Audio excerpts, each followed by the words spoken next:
नमस्कार दोस्तों, ज्ञान गुण सागर में आपका स्वागत है। तो चलिए बात करते हैं आज के द हिंदू पेपर का एनालिसिस। ठीक है, इससे पहले दिवाली हो गई ख़त्म, चलिए एंजॉय कीजिए, दिवाली ख़त्म, अब पढ़ाई पे फिर से वापस आते हैं। नेक्स्ट बात करते हैं, 8 दिन बाद छठ पूजा है। 8 नहीं, आई थिंक अगले हफ्ते ना, मंडे को पहला आ रहा है शायद से। तो छठ पूजा की भी बधाई हो, आने वाली है, उसमें भी इंजॉय कीजिएगा। तो चलिए शुरू करते हैं। आज का पढ़ाई का स्ट्रिक्ट उठना नहीं चाहिए। आज बहुत कम आर्टिकल्स आए हुए हैं द हिंदू में, इंपॉर्टेंट आर्टिकल्स। हालांकि आर्टिकल तो रोज आते हैं, लेकिन पॉलिटिकल आर्टिकल्स ज़्यादा है। जेडीयू, आरजेडी, बीजेपी, ये सब का ज़्यादा आर्टिकल्स है, तो उसको स्किप करते हुए हम कुछ ही देखेंगे इसमें से। ठीक है, ये वाला मैंने ऑलरेडी पढ़ा दिया है H1B वीज़ा के ऊपर, लेकिन आज फिर से डिस्कस करते हैं क्योंकि यूएस चेंबर ऑफ कॉमर्स ने अपना डिसीजन दिया है। तो क्या डिसीजन दिया उसके ऊपर बात करेंगे। नेट FDI फेल इन अगस्त, RBI data. Net FDI fall मतलब FDI अपने इंडिया में घटा है, गिरा, नीचे गिरा है। ठीक है, थोड़ा उसके बारे में बात करेंगे। Next, reviving Yamuna. ठीक है, इसके बारे में थोड़ा बात करेंगे। Modi congratulates new Japan PM। Japan की जस्ट कल ही, आज 22 तारीख है ना, कल new prime minister of Japan ने अपना ओथ लिया है। ठीक है, उसके बारे में बात करेंगे। और इंडिया और जापान का रिलेशनशिप बात करेंगे कि इंडिया और जापान का रिलेशन कहाँ स्टैंड करता है। ओके, तो ज़्यादा नहीं, हार्डली 20 या 25 मिनट का आज का सेशन रहेगा, तो बात करते हैं। ठीक है, background and context. H1B visa क्या होता है। H1B वीज़ा, H1B वीज़ा वो होता है कि अगर कोई कंपनी, अगर जैसे टाटा या अमेजोन या forget Elon Musk company SpaceX, ठीक है, या फिर इंडिया कंपनी इन्फोसिस, अगर ये इंडिया में इन्फोसिस एंड क्या SpaceX,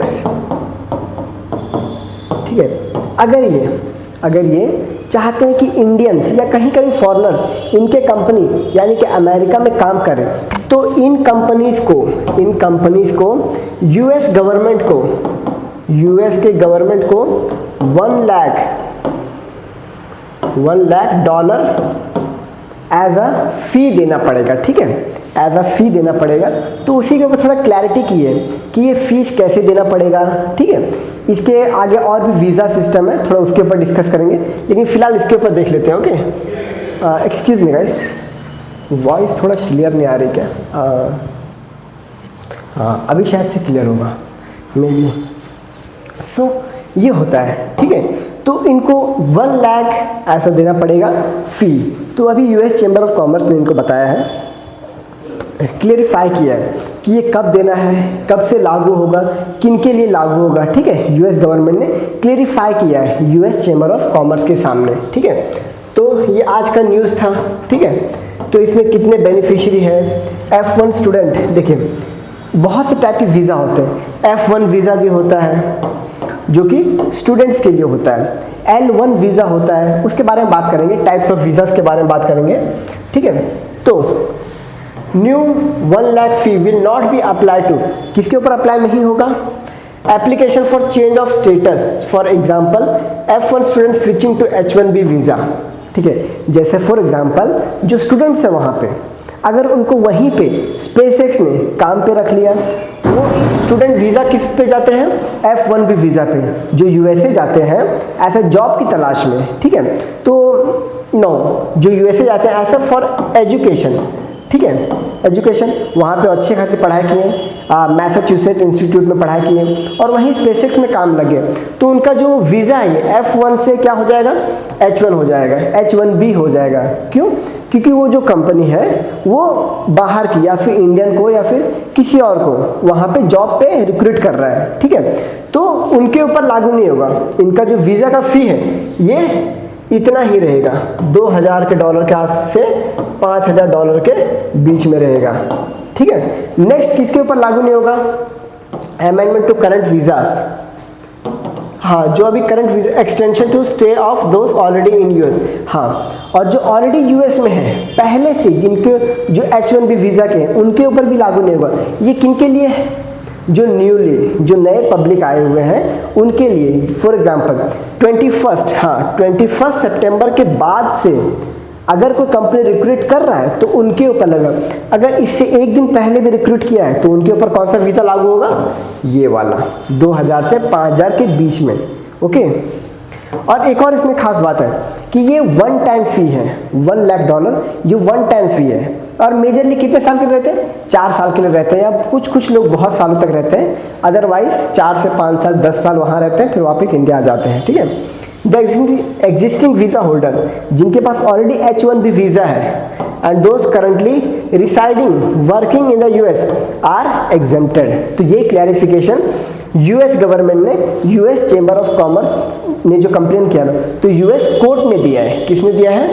US के कोर्ट ने दिया है, based on the US citizenship and immigration service, ठीक है।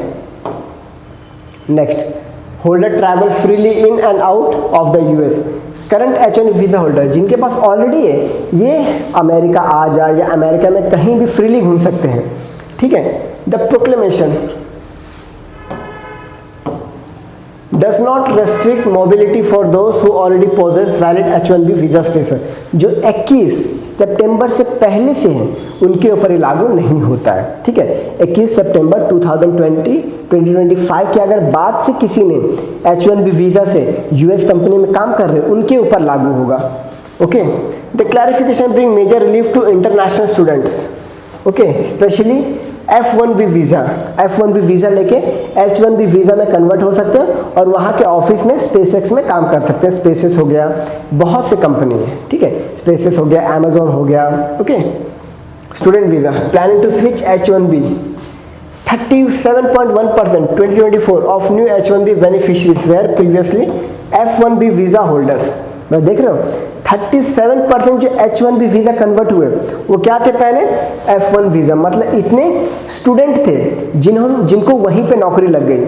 वहाँ पे स्टूडेंट गए थे किसी भी यूनिवर्सिटी में, ऑक्सफोर्ड हो गया, यूनिवर्सिटी हो गया, कौन से कहाँ पे, मैसाचुसेट्स हो गया, ठीक है, उस सब यूनिवर्सिटीज़ में पहले पढ़ाई किया, F-1 वीज़ा के तहत पढ़ाई किया, फिर कन्वर्ट करा के H-1B वीज़ा में कन्वर्ट करा के वहाँ पे जॉब कर लिए, ठीक है। तो उनके ऊपर लागू नहीं हुआ है, okay. Historically, this range has 33-47, many of whom are Indian students. Therefore, exemption ensures that students already in the US can continue their transition professional employment without extra financial burden. Okay? और ये वही वाला है जो हमने पहले बात किया था कि not apply to, okay? ये फिर से रिपेस्ट हो गया था, ये हमने डिस्कस कर लिया। अब देखिए, अब हम क्या बात कर रहे हैं? अब हम बात कर रहे हैं कि टाइप्स ऑफ वीज़ा, कौन कौन से वीज़ा के टाइप्स है वहाँ पे, ठीक है, कौन कौन से वीज़ास के टाइप्स हैं, ओके। ये है यूएस में वीज़ा के टाइप। मैंने अभी जस्ट कौन सा डिस्कस किया? F-1 कहाँ है? Academic student. ये है नॉन इमिग्रेंट वीज़ास, ओके। ये क्या है? नॉन इमिग्रेंट वीज़ा है। अब यहाँ पे देखिए, स्टूडेंट वीज़ा हो गया, एकेडमिक। M-1 वीज़ा क्या होता है? Vocational technical training student. Vocational and technical, ये मतलब जो वोकेशनली जाते हो या अपने टेक्निकल काम के लिए जाते हो। J-1 एक्सचेंज विजिटर्स, यहाँ पे विजिटर्स होगा यार, ठीक है। वर्क वीज़ा, H-1B वीज़ा, यही मोस्ट क्रूशियल और सबसे ज़्यादा डिस्कस में यही है, ठीक है। इसी के ऊपर $1,00,000 फी लगाया जा रहा है। नेक्स्ट आता है L-1 इंट्रा कंपनी ट्रांसफर। मैंने L-1 वीज़ा ऑलरेडी आपको समझाया था कि L-1 वीज़ा क्या होता है। फॉर एग्जांपल, अगर इन्फोसिस, ये अगर नहीं दिख रहा होगा तो let me change the colour. अगर इन्फोसिस इसका ब्रांचेस कहाँ पे है? इंडिया में है, ओके। इसका ब्रांच और कहाँ पे है?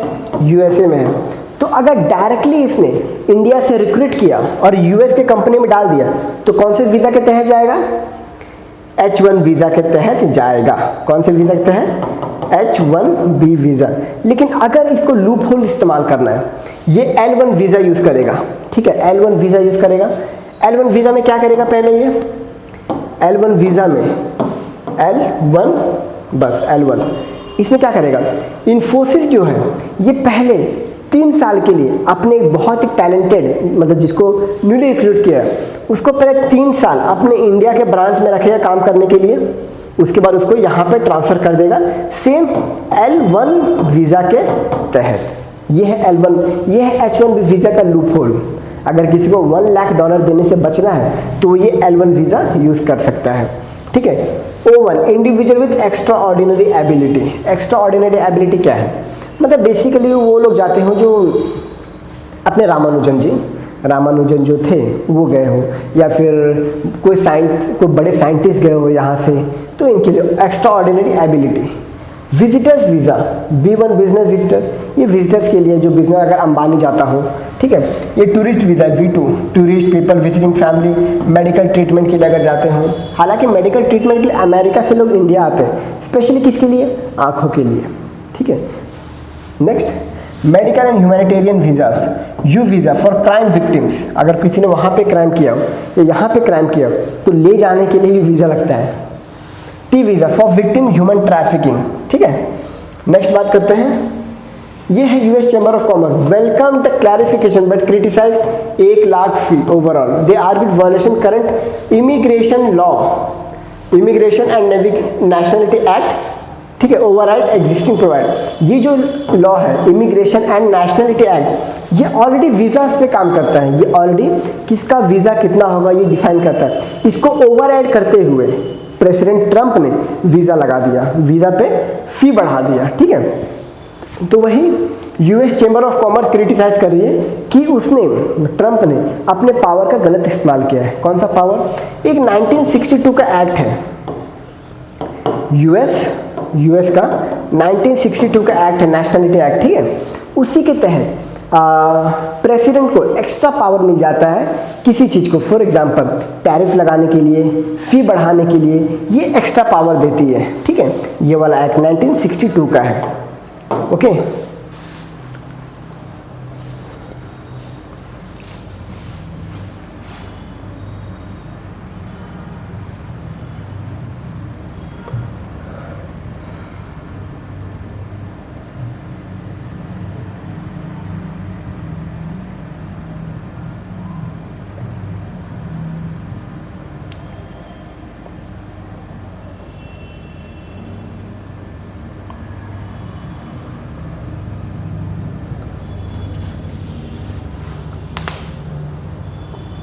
हाँ, US under section 232 of 1962 trade expansion act, okay. ये क्या है, ट्रेड एक्सपेंशन एक्ट, 1962 का ट्रेड एक्सपेंशन एक्ट, ये देता है एक्स्ट्रा पावर ताकि ये टैरिफ वगैरह एक्स्ट्रा लगा सकते हैं, ठीक है। की फैक्टर फ्रॉम द रिपोर्ट, कौन सा रिपोर्ट है, नेट एफडीआई फेल 159% इन अगस्त में इतना एफडीआई गिर गया। अब एफडीआई के देखिए, मैं आपको सिंपल से कि आपने जीडीपी कैसे कैलकुलेट होता है, क्या होता है अपना जीडीपी इंडिया का, C + I + G + export minus import, okay. अब यहाँ पे आपको पता है ये कंजम्पशन है, ये इन्वेस्टमेंट है, ये गवर्नमेंट का इन्वेस्टमेंट है, ठीक है। ये है एक्सपोर्ट माइनस इम्पोर्ट, ठीक है। तो इसमें ये है एक्सपोर्ट माइनस इंपोर्ट।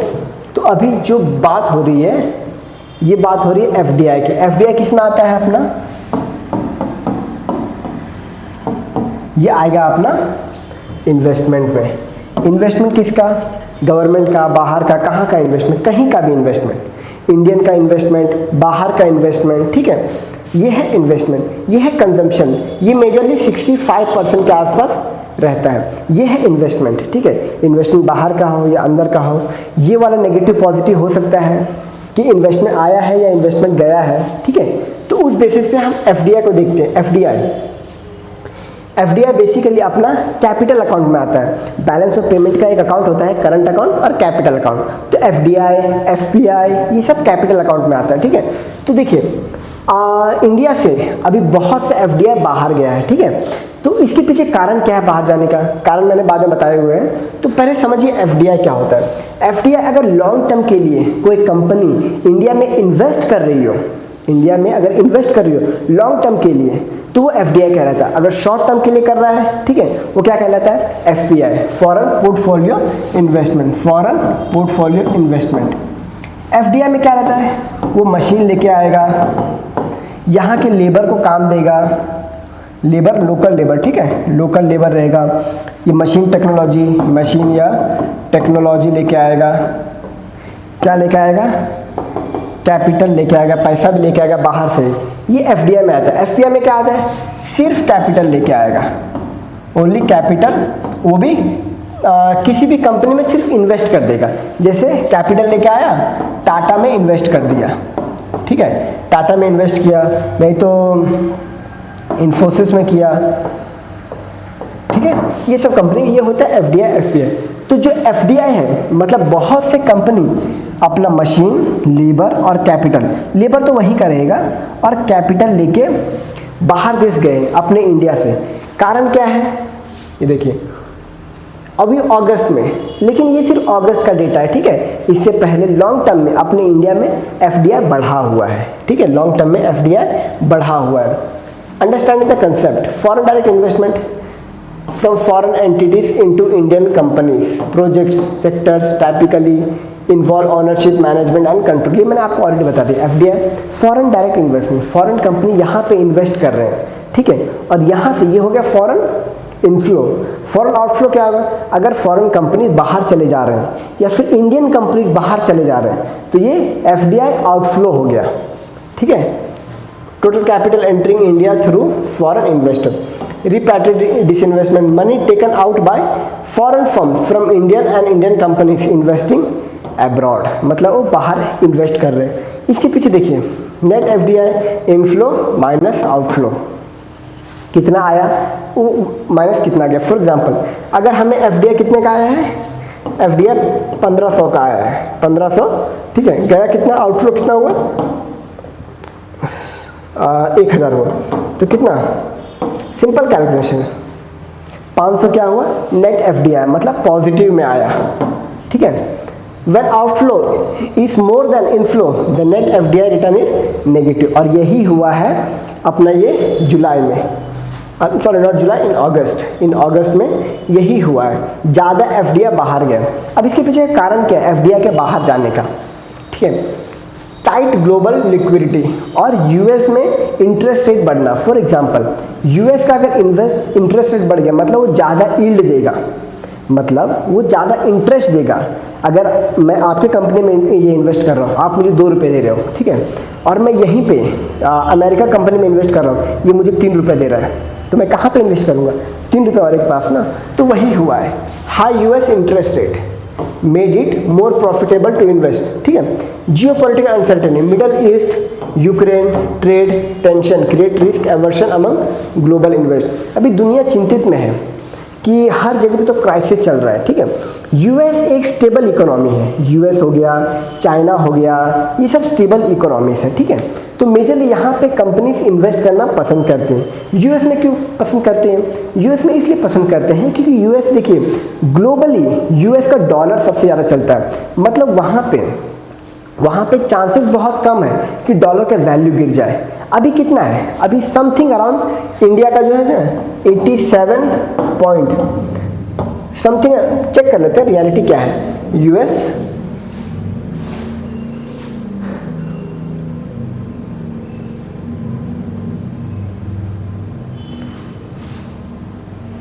87 पॉइंट, ये आज का है ना 87.73 इतना है, 87.73, ठीक है।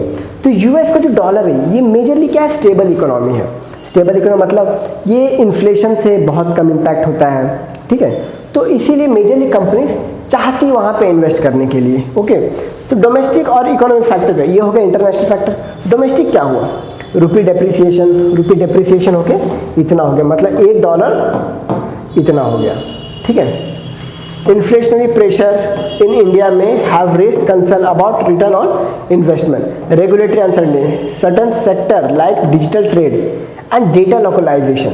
डेटा लोकलाइजेशन पता है क्या है, फॉर एग्जांपल अमेज़ॉन की कंपनी है, ठीक है, अमेज़ॉन की कंपनी है, उसने अपना बिजनेस यहाँ पे स्टार्ट किया।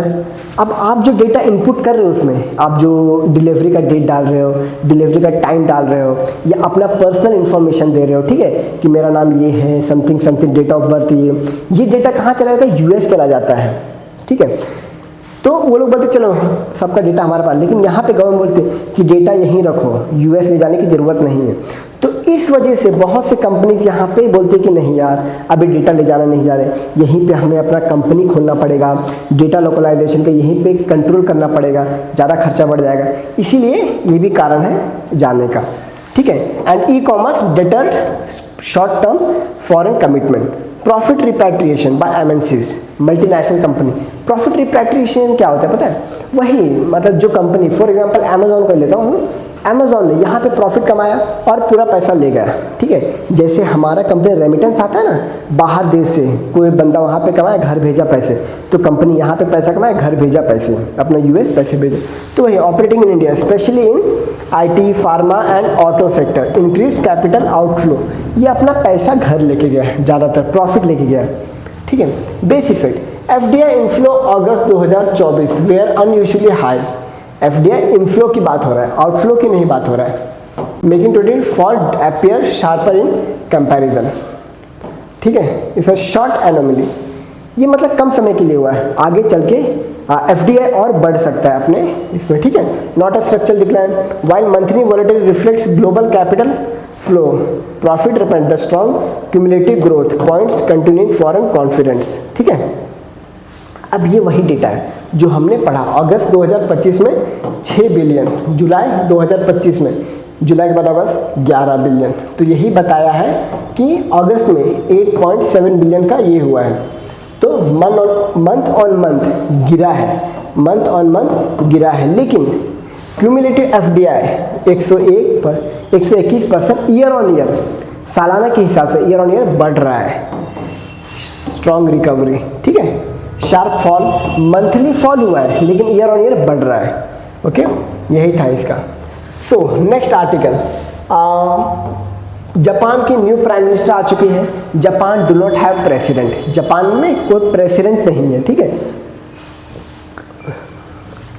टोक्यो ट्यूसडे, अब ये साने ताकेशी ये जीत चुकी है, वहाँ पे प्राइम मिनिस्टर बन चुकी है, कहाँ की? जापान की प्राइम मिनिस्टर बन चुकी है, ठीक है। और ये क्या है? First lady prime minister. लोग बोल रहे थे वुमेन एम्पावरमेंट नहीं होता, अब देखो वुमेन एम्पावरमेंट कैसा चल रहा है, हालांकि उस लेवल तक नहीं पहुंचा लेकिन पहुंच रहे धीरे। जॉर्जिया मेलोनी इटली की प्राइम मिनिस्टर, अपनी साने ताकेशी जापान की प्राइम मिनिस्टर, वुमेन एम्पावरमेंट हो रहा है।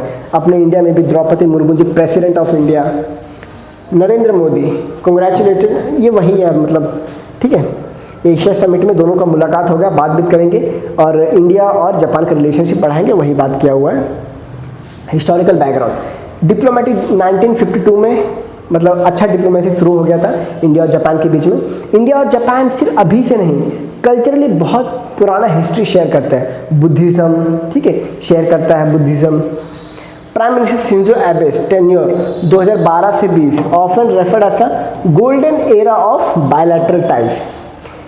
शिंजो एबे के टाइम पे, ये अपने शिंजो एबे जी हैं, इनके टाइम पे इंडिया में बहुत ज़्यादा इन्वेस्टमेंट हुआ था, इंडिया और जापान का रिलेशनशिप बहुत ज़्यादा आगे बढ़ा था, ठीक है। Next recent development, 15th India Japan annual summit August 29 2025, sign economic security partnership agreement, focus critical minerals. Japan देखिए, जापान ऐसे ह्यूज क्रिटिकल मिनरल्स का हब तो नहीं है लेकिन आपस में मिलकर काम कर सकते हैं। जैसे सेमीकंडक्टर में जापान हब है, ठीक है, वो बनाते हैं, नए नए टेक्नोलॉजीज बनाते हैं, बट ऐसा बोले कि मिनरल्स का रिजर्व हो यहाँ पे, सोने का खदान हो, तो वैसा नहीं। बट यहाँ पे हाईली टेक्निकल पर्सन, ठीक है, विद लेटेस्ट टेक्नोलॉजी। जापान अगर आप देखोगे तो ऑलवेज टेक्नोलॉजी में आगे रहता है, ठीक है। तो क्रिटिकल मिनरल से बात होगी, सेमीकंडक्टर से बात होगा, जापान में भी सेमीकंडक्टर्स बनाए जाते हैं, ठीक है। फर्स्ट पे ताइवान है, सेकंड पे है चाइना, थर्ड जापान है सेमीकंडक्टर बनाने के मामले में। सेमीकंडक्टर वही जो आपके मोबाइल में यूज़ होता हो, लैपटॉप कंप्यूटर में सेमीकंडक्टर होता है, जो मदरबोर्ड होता है, ये सब सेमीकंडक्टर से ही बनता है, ठीक है। Collaboration, supply chain resilience, okay, and defence industrial cooperation पे बात हुआ, ठीक है। Both countries affirm commitment to free and open Indo Pacific cooperation within Quad, India, Japan, US and Australia इसके मेंबर्स हैं। Continues to be a strong strategic cornerstone, okay. ये Japan का map है। जापान देखिए 1 island, 2 island, 3 island, 4 island. Japan basically 4 island से मिलकर बना है, ठीक है। कौन कौन सा आइलैंड है इसमें? होकाइडो है, होन्शु है, ये पूरा होन्शु है, ठीक है, ये पूरा होन्शु है, सबसे बड़ा आइलैंड होन्शु, फिर शिकोकू, फिर क्यूशु, ये सब आइलैंड है। हमने अभी बात किया रीजन सब। India Japan ties at balancing force against China's assertiveness in the Indo Pacific. देखिए इंडो पैसिफिक में और साउथ चाइना सी में भी चाइना का डोमिनेंस बहुत ज़्यादा है, तो उसी को काउंटर करने के लिए इंडो पैसिफिक में, ठीक है, क्योंकि चाइना इंडियन ओशन में भी अपना इन्फ्लुएंस बढ़ाते जा रहा है, तो जापान और इंडिया का टाई, इंडिया और जापान का टाई एक अच्छा काम कर सकता है, ठीक है। तो यहाँ पे हो गया इंफ्रास्ट्रक्चर है। Mumbai Ahmedabad high speed rail, bullet train, north east connectivity project, अभी जो इंडिया में जापान का और भी ज़्यादा $42 बिलियन का अभी यहाँ पे आने वाला है, ठीक है। Not 42 not billion dollars, it's billion, जो जापान का करेंसी है, ठीक है, वहाँ से आने वाला है। Japan supports India bid for permanent UN security council seat and G7 partnership. Okay next, अब ये है जापान का FDI सेक्टर वाइज। जापान अपने जो डिफरेंट सेक्टर है इंडिया में, उनका FDI कहाँ पे है? तो ऑटोमोबाइल्स एंड ऑटो कंपोनेंट्स में 28% का है। ओवरऑल ऑटो कंपनी जैसे होंडा हो गया, होंडा कहाँ का है? होंडा है जापान का, लेकिन इंडिया में करता है investment 28%। Toyota, Honda, Suzuki, Yamaha, ये सब जापानीज कंपनी है। टोयोटा में अपना कौन कौन सा हो गया? होंडा में सुजुकी, यामाहा, ठीक है। इलेक्ट्रिकल इक्विपमेंट एंड इलेक्ट्रॉनिक्स 17% का शेयर है FDI में, शेयर ऑफ FDI में, ठीक है। पैनासोनिक कहाँ की है? जापान की है, ठीक है। सोनी हो गया, हिटाची हो गया, ये सब Japanese company. Infrastructure and transport में 14% है।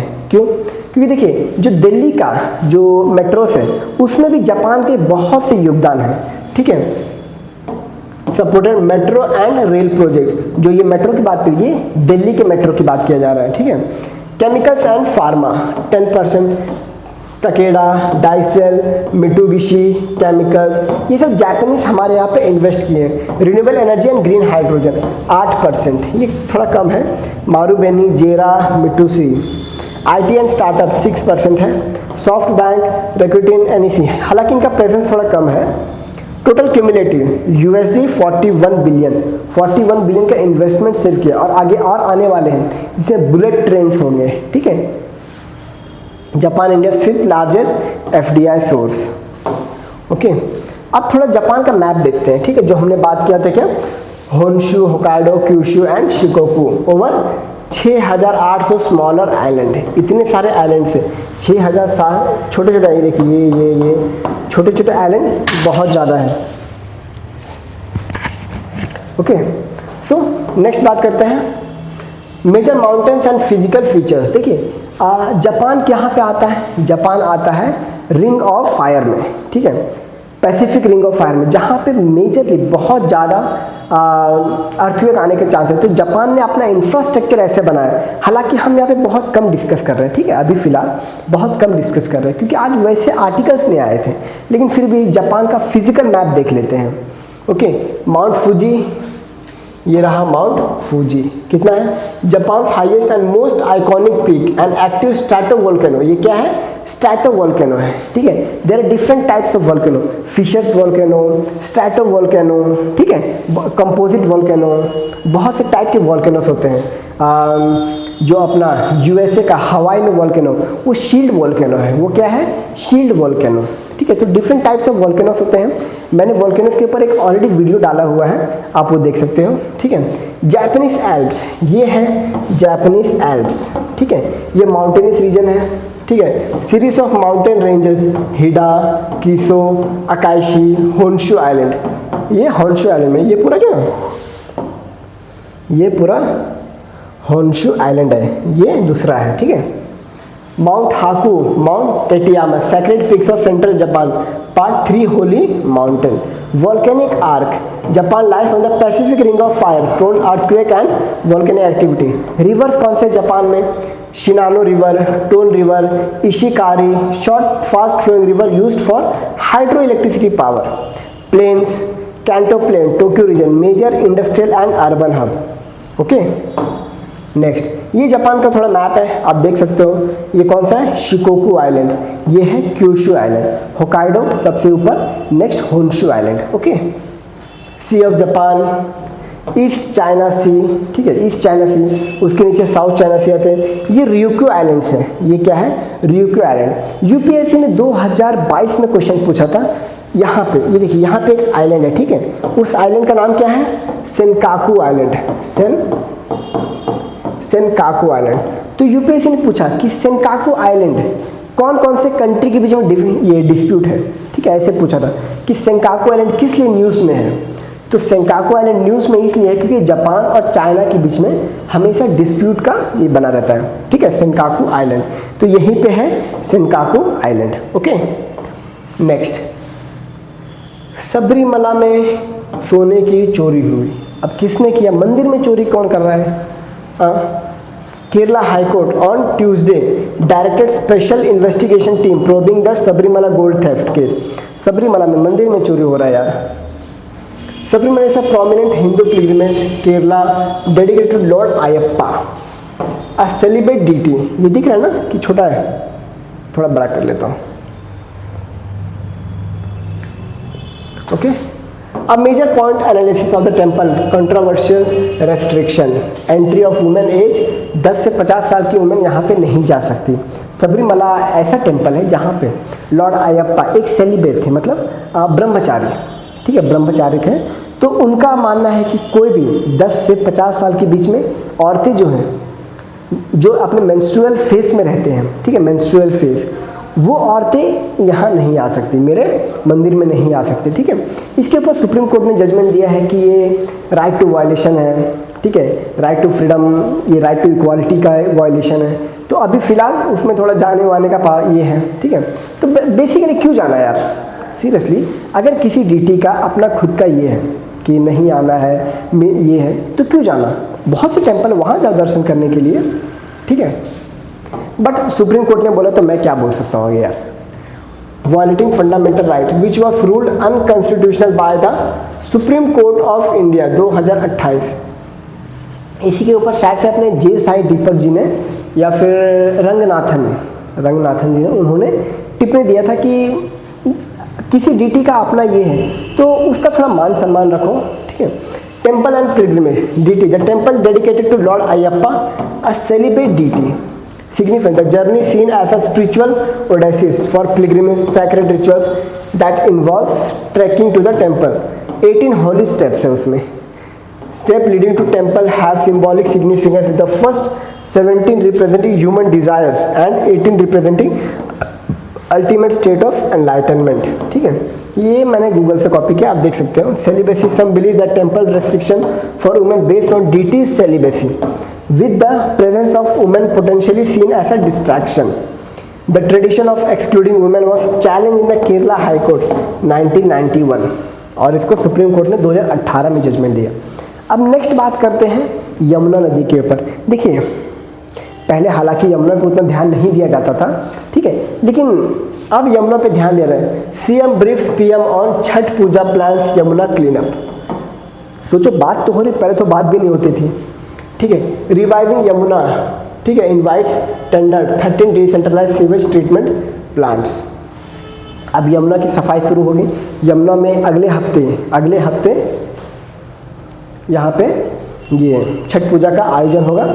तो आप सभी को छठ पूजा के हार्दिक शुभकामनाएं। अच्छे से छठ पूजा सेलिब्रेट कीजिए, छठी मैया की जय। ओके, थोड़ा सा यहाँ पे यमुना का बात कर लेते हैं। यमुना नदी कहाँ से निकलता है? यमुनोत्री ग्लेशियर से निकलता है, ठीक है, यमुनोत्री ग्लेशियर से निकलता है। कहाँ पे है ये उत्तराखंड में है, ठीक है। अब उत्तराखंड तो नीचे आता है, तो यूपीएससी ने एक बार क्वेश्चन पूछा था कि यमुना कौन कौन से स्टेट से आती है। तो इसका ये क्या पता है, कौन कौन से स्टेट से आती है? तो उत्तराखंड, हिमाचल प्रदेश से थोड़ा सा टच होता है, हिमाचल प्रदेश, उत्तराखंड, हिमाचल प्रदेश, दिल्ली, यूपी, ठीक है, ये सब है, हरियाणा, दिल्ली, ये सब स्टेट आते हैं उसमें। कि इससे इसे क्रॉस होता है, न्यू दिल्ली, यमुना, ठीक है। तो हालांकि हरियाणा ऑप्शन में नहीं था, बट उत्तराखंड, हिमाचल, दिल्ली, यूपी। तो यहाँ पे थोड़ा यमुना का ये ट्रिब्यूटरीज बस देख लेते हैं, ज़्यादा कुछ नहीं, ट्रिब्यूटरीज, क्योंकि मैं आपका ज़्यादा समय लूँगा नहीं, ठीक है। चंबल है इसका ट्रिब्यूटरी, चंबल का ही बानस है, ठीक है। यहाँ पे कोटा है, चित्तौड़गढ़ है, उसके बाद काली सिंध नदी है, ठीक है। ये है चंबल नदी, ओके। ये है पार्वती नदी, ये सब चंबल के ट्रिब्यूटरी है। और चंबल अपना यमुना का ट्रिब्यूटरी है, ठीक है। नेक्स्ट है सिंध नदी, ओके, बेटवा नदी, और ये है कैन बेटवा नदी। अभी इसका लिंकिंग का काम चल रहा है, कैन बेटवा का लिंकिंग का काम चल रहा है, ठीक है। Linking project of can and बेटवा, ये सब ऑलरेडी ये बात हो चुका है। यह है सोन नदी, यहाँ पे जाके मिलन होता है गंगा और यमुना का, ठीक है। इसी को बोलते हैं प्रयागराज। अभी महाकुंभ का यहीं पे आयोजन हुआ था। Number of new births in Italy in the first 7 month 2025, इतने बर्थ हुए हैं इन लाख, 1,98,000। मतलब आप देख रहे हो कि डेमोग्राफी कैसे गिर रहा है यूरोपियन कंट्रीज में। यूरोपियन कंट्रीज में रिसेंटली, मतलब अभी के बाद कुछ समय बाद, वहाँ पे आपको सिर्फ और सिर्फ बूढ़े नजर आएंगे।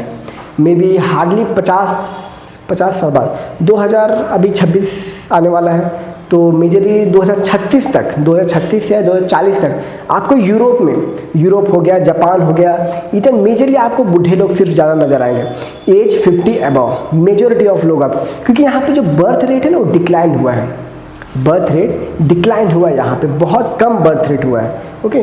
तो इसी के ऊपर, जब इसके ऊपर एक लॉन्ग आर्टिकल आएगा उसमें डिस्कस करेंगे कि डेमोग्राफिक ट्रांजिशन क्या होता है, डेमोग्राफिक डिविडेंड क्या होता है, ठीक है। तो आज के लिए इतना ही द हिंदू में। धन्यवाद दोस्तों, और छठ पूजा अच्छे से सेलिब्रेट कीजिए।